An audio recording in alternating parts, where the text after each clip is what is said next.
I'm Megan Felix for WDSU-TV, and today we're at the Witney's Lights Domestic Violence Walk. Witney's Lights is named after the late Dr. Whitney Holland Rose, a psychiatrist who was murdered in 2003 by her ex-boyfriend. This organization helps to put a stop to domestic violence through awareness and education. 4 million women in the U.S. are beaten in their homes each year by their husbands, ex-husbands, and male lovers. My sister, who was a psychiatrist in Baltimore, was tragically murdered by her ex-boyfriend at the age of 34 and was a victim of domestic violence homicide. But what we can do is, on behalf of Whitney and the countless other victims of domestic violence or of abuse of any kind, we can be their voice.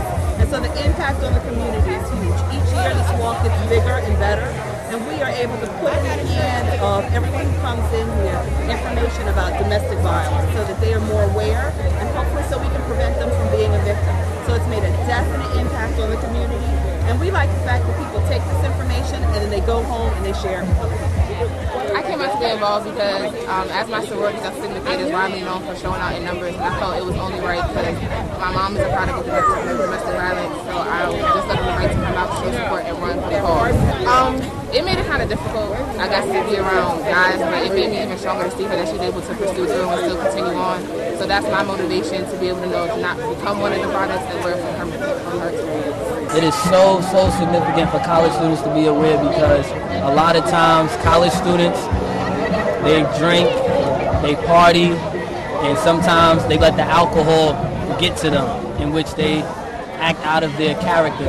So they tend to physically or verbally or mentally harm each other. Just when you think about Whitney Lights and domestic violence, you think about a lot of young females out here and males who are every day physically being abused and mistreated. So this is a way to give back to stop the violence, because like the saying is, from darkness to light, domestic violence stops here.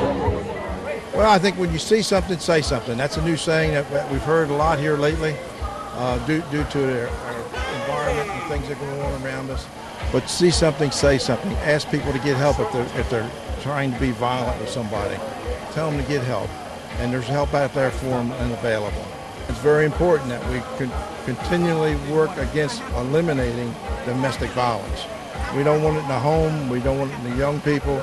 Anywhere. It's just so uncalled for, and we don't want people to get abused. So I'm out here to help support Quincy and her goals to keep Whitney's life alive by having this program every year. Well, we continue to work at those programs all the time.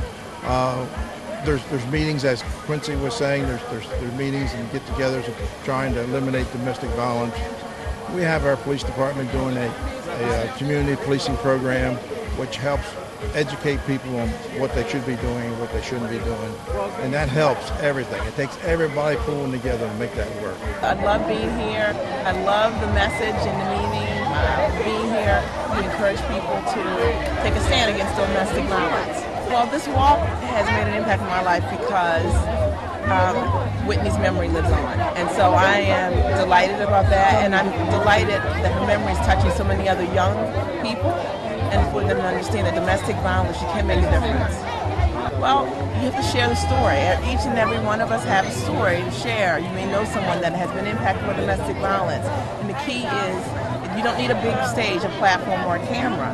It's just talking to your friends and being honest with them and asking questions to find out if they are victims of domestic violence or if they are just educated, even in terms of their dating situations. We had over 700 participants. Thank you to the Mayor of Dover, the Delaware State University participants, and all other organizations. It was a great event and great turnout. I'm Megan Felix. Now back to WDSU-TV.